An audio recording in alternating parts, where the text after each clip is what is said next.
Hey everyone, Brendan Snyder here. How are you? Thanks so much for joining me where I'm going to talk about my scores from the record store, man. I just got back from Sound Exchange.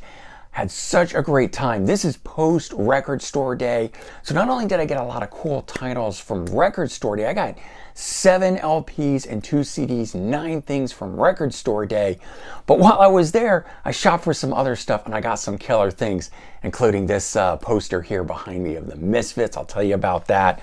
But I got some loot. We're going to go through that here in just a bit. But if you are new to my channel and you haven't already hit the subscribe button, please do. That definitely helps me out, of course. If you comment, like, subscribe, all those things help me out. Leave comments. But I like to interact with you guys. That's kind of the main thing. Talk to me about your stuff, what you like, what you dislike. Hey, what were your new scores? All that great stuff helps. All right, everyone, let's dive into this here. And as I said, man, I got some cool loot of regular stuff, not record store day stuff. I did make a video of that. So if you want to check out all the cool stuff I got from record store day, there is a whole record store day experience video that has been posted, and you can definitely check that out. It's a lot of fun. Met some cool people. So I'm kind of on a kick of the Doors. Because of Record Store Day, they released Live at Bakersfield 1970, and I just wanted more Doors stuff. So I'm digging through the Doors section, and I found this.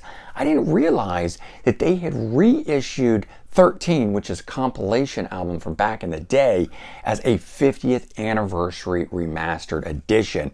And I'm bummed it didn't come out on CD, but I'm in the mood for vinyl right now due to Record Store Day, so it all kinds of works out in the end.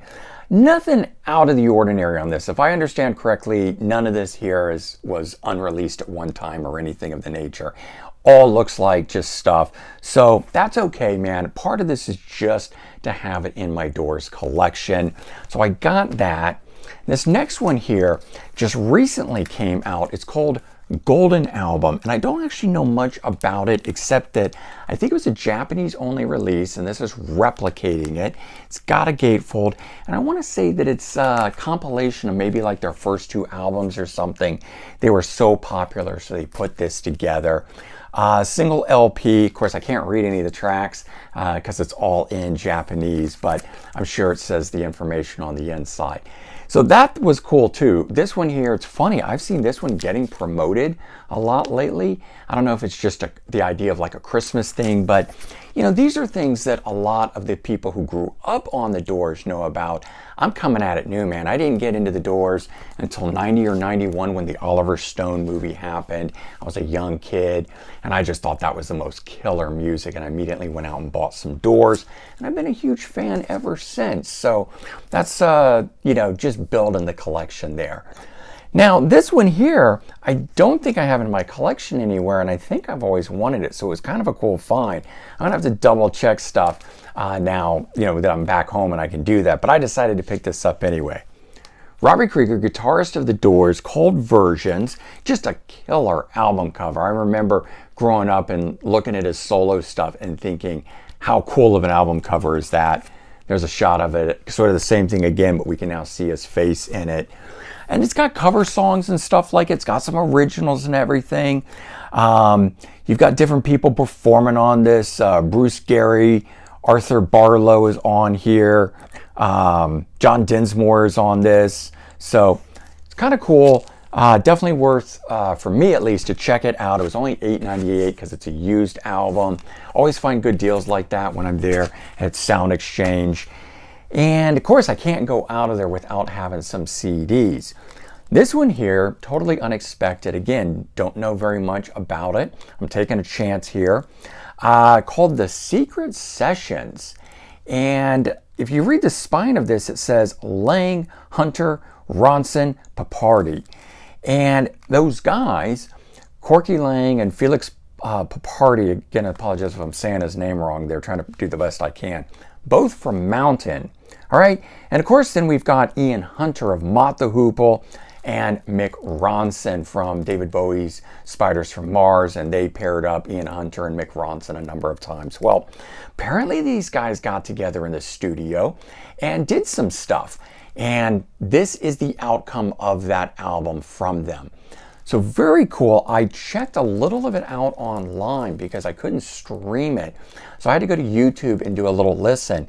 And I kind of just jumped through really quickly, but it sounds good. If you like Mott the Hoople, if you like Ian Hunter's solo, that's what this sounded like. New to me. Maybe you guys have heard about this many times before, but I haven't. And it constantly boggles my mind at the cool stuff I find, not knowing that it ever came out or what it even is. But that was in the Mott the Hoople section. I went to check that out because if you guys are familiar that the offshoot project from Mott the Hoople, British Lions, with an S, plural. So this is not the Steve Harris band that is simply called British Lion, no S. So British Lions, the offshoot group from Mott the Hoople, recently got a remastered edition of their debut album. It's a 2 CD set now. I think it has a live show included as the bonus on it.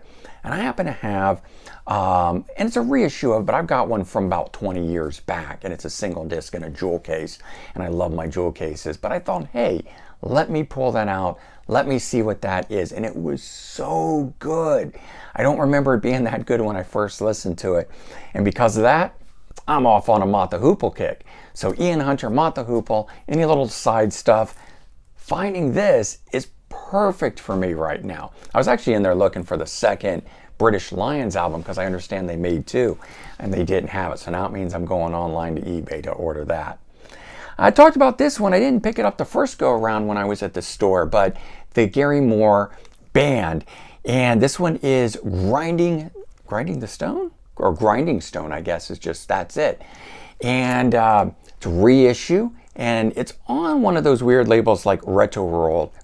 But they did a good job in literally reproducing it, so sometimes you get these ones and they change up the art, and that bugs the hell out of me. But this one here, early 1973 album, can you believe it? 50 years old.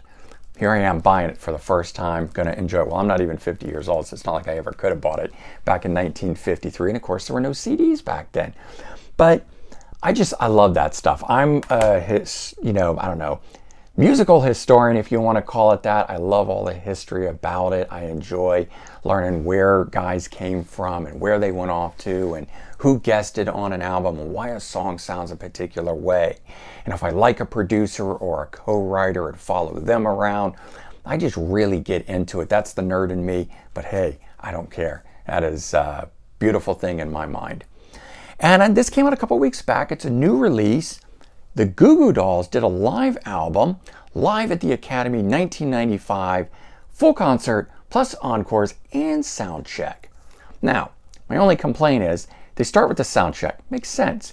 Go to the concert, go to the encores. It's totally in sequence. However, if they had grouped the sound check after the encores, they could have put the whole concert on one CD and the others together. But now I got to break up the concert on two different discs. A little bit bummed about that, but I do understand why it's in the order that it is. And I don't Warner Brothers Records, so we know it's going to be good quality. And 32 songs are on this, so that's pretty cool. But yeah, so I added in a new release also to my finds here. Now, you see this guy? I don't even, I get the whole damn thing in the video. There we go. This is also a score. So I talked to you guys about taking in some trade on some stuff that I had duplicates of and definitely didn't need as many copies of. So I took them into Anthony. I got some store credit, but I'm using it to get things that I wouldn't normally buy. And this is a print like the Doors, if you remember that one that I did from New Music Finds just recently, that I've wanted for a while. I've been wearing them down.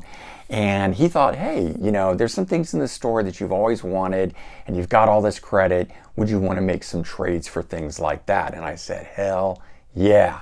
So comes pre-framed. It's going up in the music room. This was done for 40th anniversary, but the artwork that's on here, this girl, is actually from the Vampire Girl CD single that came out with the newer lineup of the Misfits, Jerry only singing without Glenn Danzig. So even though this was done to promote their reunion tour of getting back together with Glenn Danzig and everything like that, I find it interesting that they use the art that is the exact same art from the album cover. And so for me, it represents that. I'm a huge fan of the post-Glenn Danzig era. Not that I don't like the Glenn Danzig, I love that. But I love what they did when they had, got back together. I think it was around 95, 97, somewhere in that era. And they got back together, and I've always loved it. I liked it with Michael Graves as the front man, but I also like it with Jerry Only. And so for me, whether this is a reunion or this is the Jerry Only lineup era of the band, I'm digging it. So man, cool stuff. Some awesome vinyls in there. What, 3 CDs. I think I did pretty good on my scores from the record store. What have you guys found lately? Let me know in the comments below. Feel free to comment on any of the stuff that I bought. But I'm super stoked. I'm excited. I'm going to go check this stuff out. You guys do what you got to do. Peace. See you later, everyone.